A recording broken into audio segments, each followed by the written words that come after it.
Tiada pembicaraan yang paling bermakna kecuali marilah kita curah limpahkan sholawat beserta salam kepada baginda tercinta yang tak pernah dusta, pemimpin terbagus anti modus, yakni Habibana wa Nabiyana Muhammad Sallallahu Alaihi Wasallam. Dewan juri yang arif dan bijaksana, harus kita akui saat ini negara kita Indonesia sedang mengalami keracunan moralitas. Banyak orang cerdas tetapi suka memeras, banyak orang terpelajar tetapi kelakuannya kurang ajar. Hal ini dipicu karena kecerdasan tidak disertai dengan akhlakul karimah.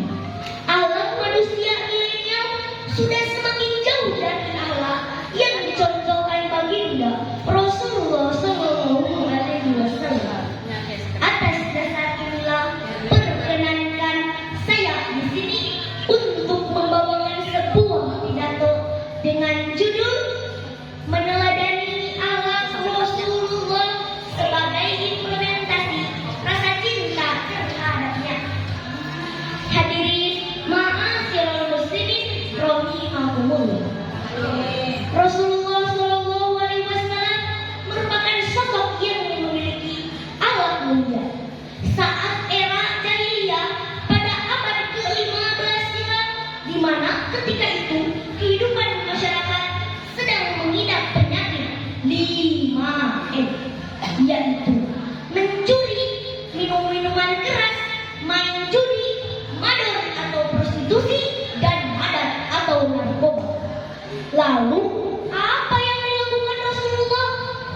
Beliau melakukan dakwah dengan memberikan nilai-nilai keteladanan sehingga penyakit sosial dapat diatasi.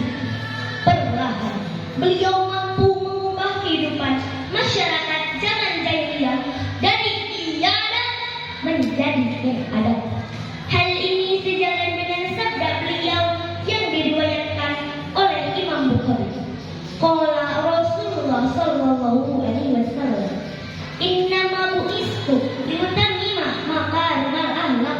Artinya, sesungguhnya aku diutus untuk menyempurnakan akhlak yang mulia.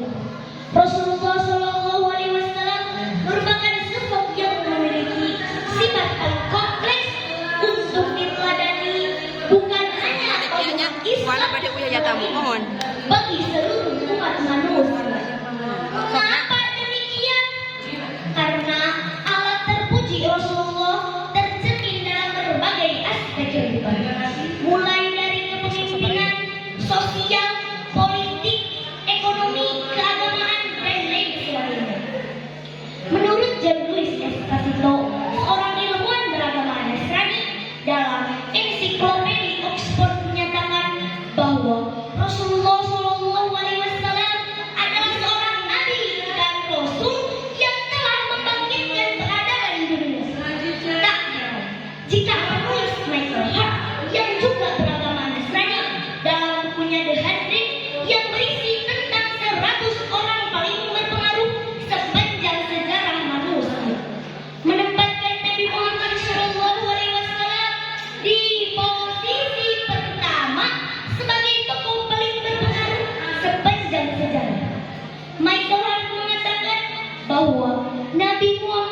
Hadirin ma'asyiral muslimin rahimakumullah.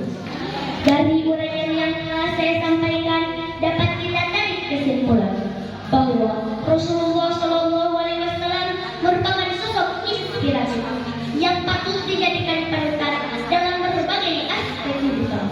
Hal tersebut bukan hanya diakui oleh umat muslim saja, namun sebagian besar kaum